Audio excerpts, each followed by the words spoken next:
topic that has been going on over the past few years and will probably continue on over the next few, this innovation and this tech topic called AI. For those that may not be tech savvy, what exactly is AI? Yeah, AI is artificial intelligence, and just the way we have human intelligence, so we also have a computer intelligence. So artificial intelligence is just the way you're having using the computer machines to model the intelligence of humans.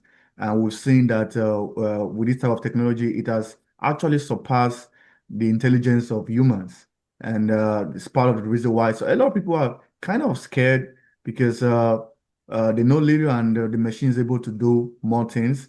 So if you want to look AI, so it's just a way of a part of computer science that is able to model the intelligence of humans and even surpass the intelligence of humans. Before now, we had supercomputers that could perform so many things, but with the help of AI, that could actually do even more things than even a supercomputer can actually do. So that is what artificial intelligence is actually all about. It just smart technologies, computers trying to not just trying modeling the intelligence of the capability of humans to a level that is that is not even can be reached even by humans, and that has been a blessing, especially after the COVID-19. So a lot of people are talking about the AI. So that's what it is. So how is it relevant in our lives right now, and how do you see it evolving even more so in the next 5 years?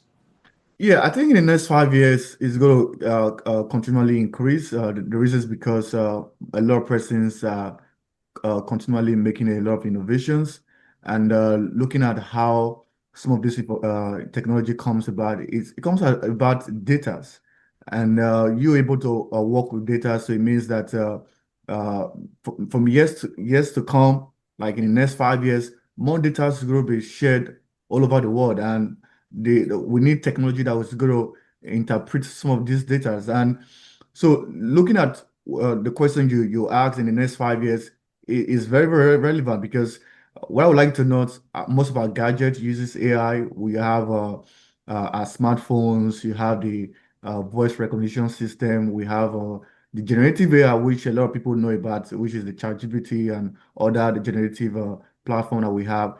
We also have even transcription. You see a lot of people able to transcribe some information, even translation and all of that.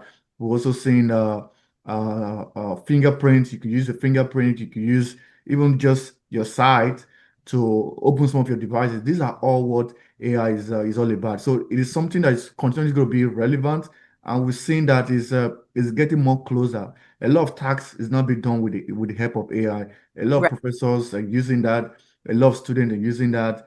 A lot of professionals are also using that. So it is part of our everyday life, and it's just something that everyone needs to embrace and work on it, because anyone who's trying to have a pushback towards it, it means the person is going to be behind.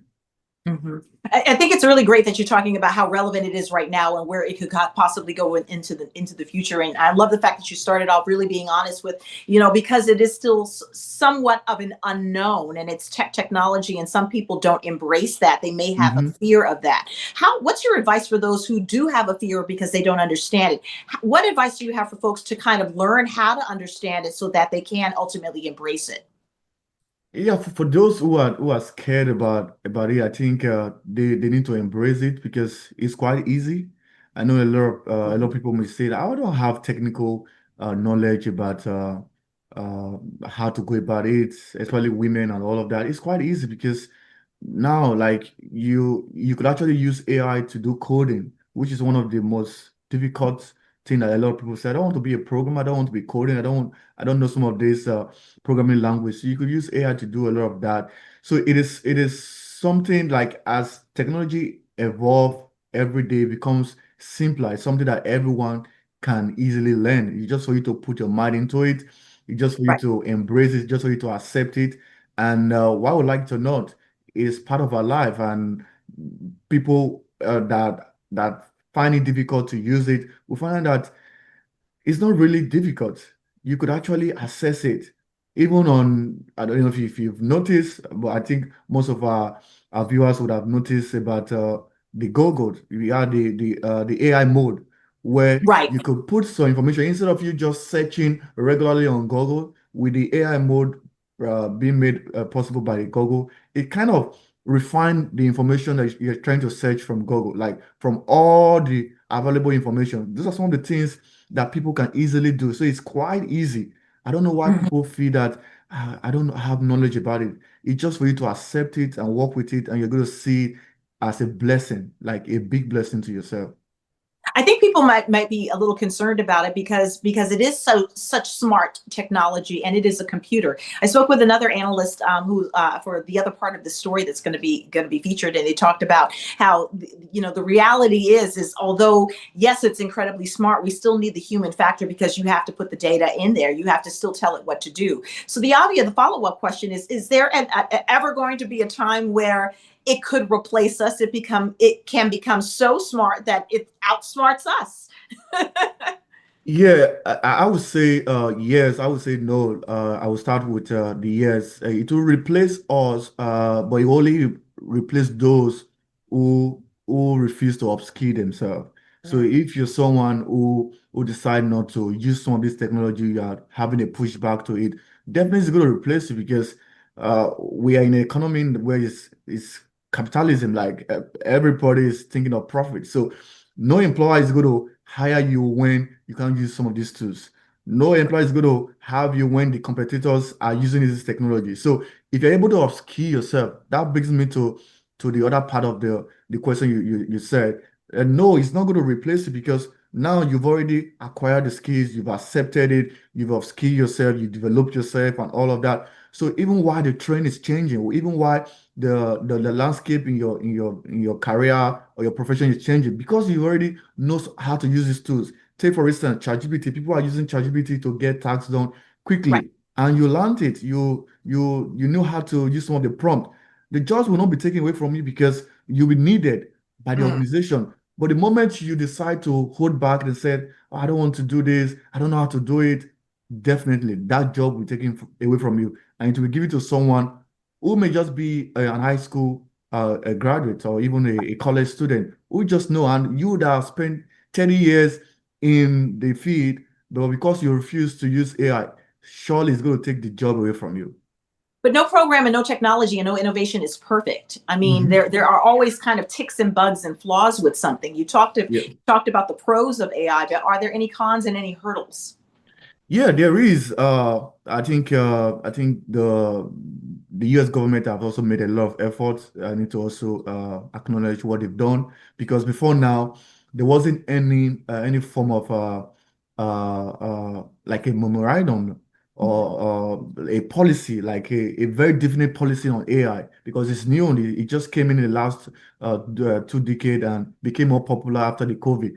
So, but with the help of the US government taking a You mean front role in terms, kind of legislating it, yeah, right? yeah, Okay. taking the Mhm. legislature and even setting up policies. I think that becomes a big plus for in terms of some of the concern people may have.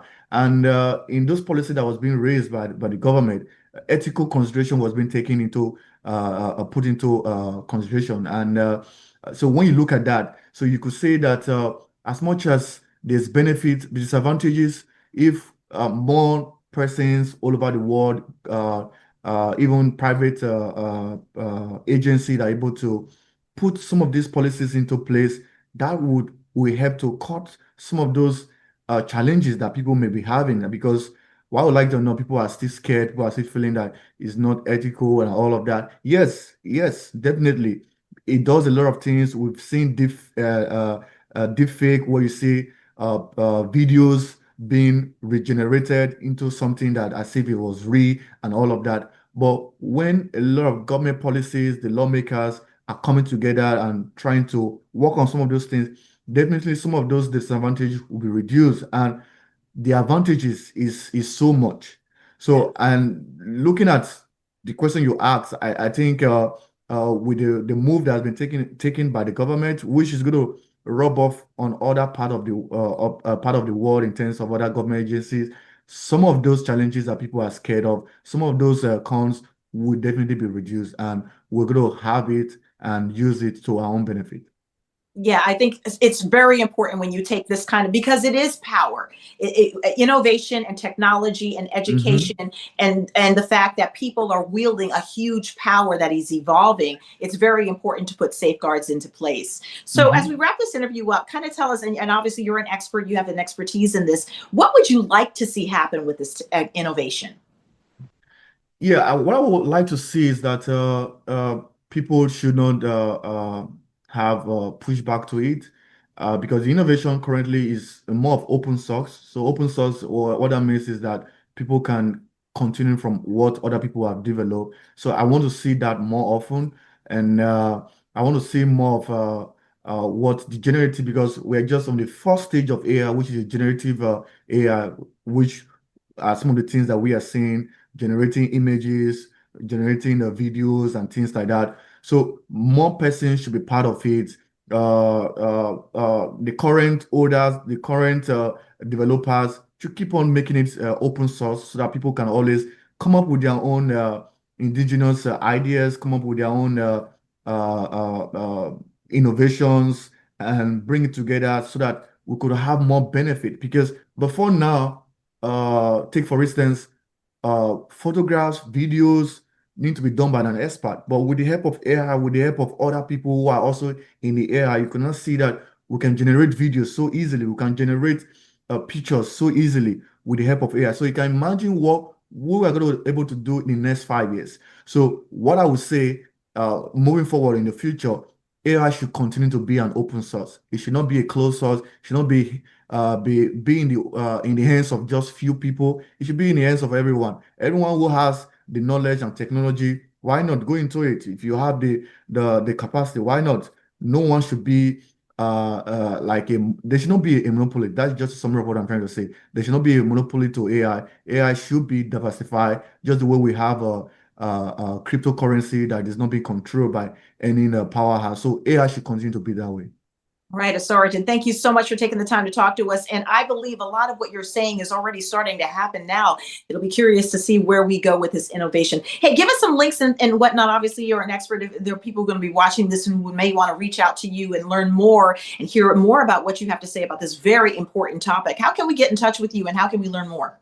Yeah, you can always reach out to me on my website, osaretinagbon.com. You can also reach out to me on my social media handles, Osaretin Agbon on Facebook. I'm on Facebook, and I'm on Instagram, on Twitter, on TikTok. I'm on even on LinkedIn. LinkedIn. So I have a website, so I'm quite visible online. You can always reach out to me, and we can always engage.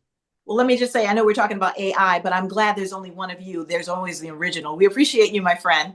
Thank you very much for having me today.